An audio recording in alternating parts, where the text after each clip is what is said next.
Street Fighter and Mortal Kombat, two of the most famous fighting game series ever, and both of them are very grounded in their gameplay. For any and all bits of gameplay that might appear somewhat similar, there is a ton of nuance keeping these two apart as completely different separate fighting games. I've talked a lot about Street Fighter 6 and Mortal Kombat 1 lately on this channel, and some of you have told me that you'd like to see a video outlining the differences between these fighting games. So, for the brand new fighting game players wondering which of these newer fighting games they should try to get into, or the experienced players that only know one side of this coin and are curious about the other, this is the video for you. Click that like button, subscribe if you like this style of content, and let's get right into the meat of our conversation today. First of all, I want to talk about movement. In Street Fighter 6, you have plenty of options here. Pretty quick walking speed, especially on characters like Chun-Li and Kimberly, forward dash, back dash, which is also invulnerable to throws, pretty quick jumps, but not too quick to react to, of course, and obviously there's the drive rush, which is pretty good for putting on the pressure or skipping neutral and footsies aspects altogether. Street Fighter's movement is pretty good in my opinion, as all of it is pretty quick and really lends itself to creating openings versus your opponents. On the flip side, Mortal Kombat's movement is a little slower. Walk speed seems to be slower than Street Fighter 6 in general, and the jumps in this game are really floaty and take a while to complete, but in my opinion it really works well for the pace of this game. On top of pacing differences though, Mortal Kombat 1 also has cancelable dashes. You can stop your forward or back dashes dead in their tracks by pressing any of your buttons, and this helps a lot to create a bit of a quicker pace in your matches. You can inch yourself out of an opponent's attack and press your own attack to punish immediately without having to wait for your dash to finish, and I find that to be really cool for a game that feels slow upon getting into it. I'd also like to say that Mortal Kombat 1 has more air specials and dive kicks than most characters in Street Fighter 6 do. Street Fighter has a unique aerial attack on all 6 of your buttons, meanwhile Mortal Kombat 1 has 4 buttons, 2 punches and 2 kicks. In the air, all characters have 2 punches that act as combo starters, while the kick buttons will both send the opponent flying away from you when the kick hits. The dive kicks and aerial specials in Mortal Kombat 1 really give you a lot more to play with when jumping than you have in Street Fighter 6, as when you jump in Street Fighter, you're committing a lot to your jump arc. Movement options aren't nearly all of the differences these two games have from one another though. Let's talk more about these meters as system mechanics. In Mortal Kombat 1, you build meter throughout the match, and you can use one or more meter at a time by empowering your special moves for different effects. This used to be how Street Fighter included EX moves as well, using your super meter to power up your specials, but instead, Street Fighter 6 changed all of this. To power up your moves in Street Fighter 6, you'll be using 2 of this green gauge with every meter burned attack. This is the same gauge that you'll need to use for green dash, parry, or your drive impact. Your super meter is kept separate now, and you can build up to 3 of them for a level 1, level 2, or level 3 super respectively. In Mortal Kombat 1, the meter you'll be building up is only used for empowering moves, and breaking a combo when you've got 3 full. Your super is kept separate from this meter, much like in Street Fighter 6, but again, it works quite differently.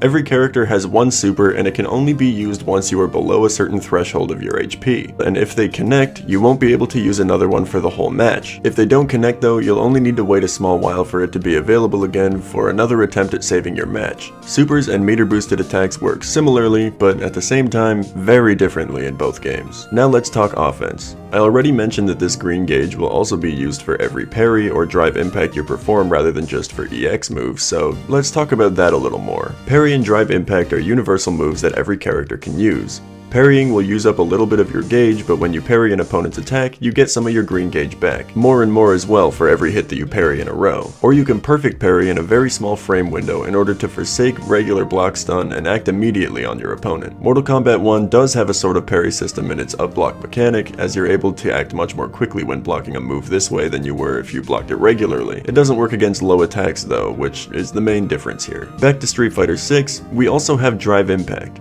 This move has 2 hits of armor, as the 3rd hit will knock the opponent out of the move, but has a massive payoff when it hits. If you hit someone's block, it can create distance and reset neutral a little bit, but if they get backed into a wall, it's combo time. If you punish an opponent's move with drive impact, you'll get a huge opening for a combo as well. The best way to beat drive impact though is to counter it with your own drive impact. You can special cancel it out of normal moves, or if you know it's coming, it's an easy way to counter your opponent's offense and break out your best combo to turn the tide. This is a huge addition to the mix of Street Fighter, as it's kind of an all-in rock paper scissors type of game that you can play with your opponent. It can be frustrating, and it can be incredibly satisfying. Just don't get too trigger happy using it in matches. Mortal Kombat 1 doesn't have an all-in type of mechanic like this. As far as I understand, you do get a hit of armor when you use a fatal blow, and you get a hit of armor when using a special move on Wake Up, but these can also be broken pretty easily if the opponent sees it coming or uses the right move. There isn't a forced rock paper scissors attack in this game, and that's gonna be the biggest difference you'll probably notice about the two games at a lower level.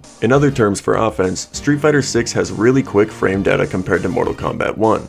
Every character, or at least almost every character, has 4 frame moves at their disposal. So if you're caught mashing attacks at your opponent, you might get opened up with jabs into a small combo, or with green dash, a pretty damaging combo that might even end in super. In Mortal Kombat 1, you can still punish mashers with your quick down 1, as that's a pretty fast universal attack, but it doesn't guarantee you your turn in every scenario. This move doesn't really lead into combos and is more used to check your opponent, letting them know that you aren't just gonna be blocking their attacks when you don't have to. In this way, I'd say Mortal Kombat 1 actually has a stronger sense of footsies in neutral than Street Fighter 6 does.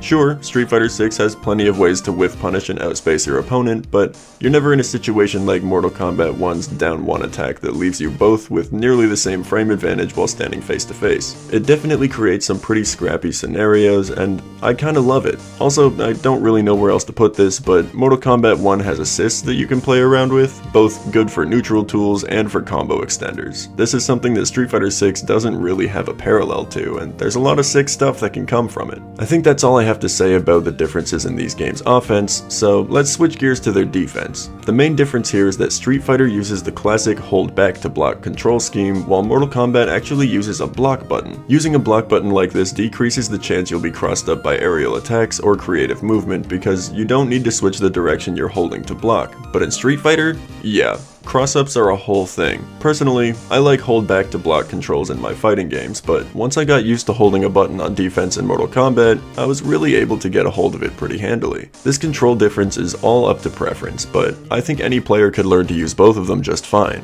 If you don't like cross-up attacks, I'd say Mortal Kombat 1 is probably your better bet here. For more on defense, let's talk about what we've already covered a bit in terms of defensive options. In Mortal Kombat 1, you can wake up off the ground with an armored special move to turn the tide on your opponent's meaty attacks. You can of course fatal blow for some armor and a reversal on your wake up as well. And your down 1 attack will be very good for breaking whichever block strings you find yourself on the receiving end of. In Street Fighter 6, only some characters are equipped with invincible meter burn special attacks, while others need to wait a little more patiently to find their turn in battle. Of course, supers can be used on Wake Up in Street Fighter 6 as well, but if your character needs to rely on that for a Wake Up reversal, you might get read a little easier than having multiple Wake Up reversal options on every character like in Mortal Kombat 1. The thing about Wake Up in Street Fighter 6 too is that you're always subject to getting throw looped if you aren't careful. Almost every character in Street Fighter 6 has a true throw loop, so you'll either have to backdash, jump, use throw yourself to tech it, or use a super to keep yourself from getting trapped like this. Throw loops are a very prominent tactic in Street Fighter 6, and it can be pretty frustrating to deal with if you don't have a good read on your opponent. In Mortal Kombat 1, throws work a little differently. There are no throw loops in this game, but depending on whether they're throwing you forward or backwards, you're gonna have to tech it differently. It's a little bit of a guessing game here, but again, it just requires a good read on your opponent to succeed. You need to either use forward throw yourself if you think they're gonna forward throw you, or back throw if you think they're gonna use back throw. It's an interesting twist on the throw mechanic to me, but it's very useful to know in both games how you combat being thrown repeatedly. For other useful defensive strategies, being knocked to the ground in Street Fighter 6 allows you to hit 2 attack buttons to roll backward rather than just standing up, mixing up the spacing your opponent will have to deal with when trying to hit a meaty attack. And in Mortal Kombat 1, you can hold your L2 button to stay on the ground longer, mixing up the timing your opponent needs to press their meaty attacks in. The last thing I'd like to mention is that Mortal Kombat 1 has a much more relaxed way of inputting special attacks, as they're all just cardinal directions pressed in succession with your attack buttons. Meanwhile, Street Fighter 6 puts in your face full motion inputs that are notoriously hard for new players to perform in the heat of battle. Don't be worried though, Street Fighter fans, as modern controls can help you out a lot in this regard. You don't ever need to do motion inputs if you don't want to, and you shouldn't allow the online stigma against modern controls to hold you down.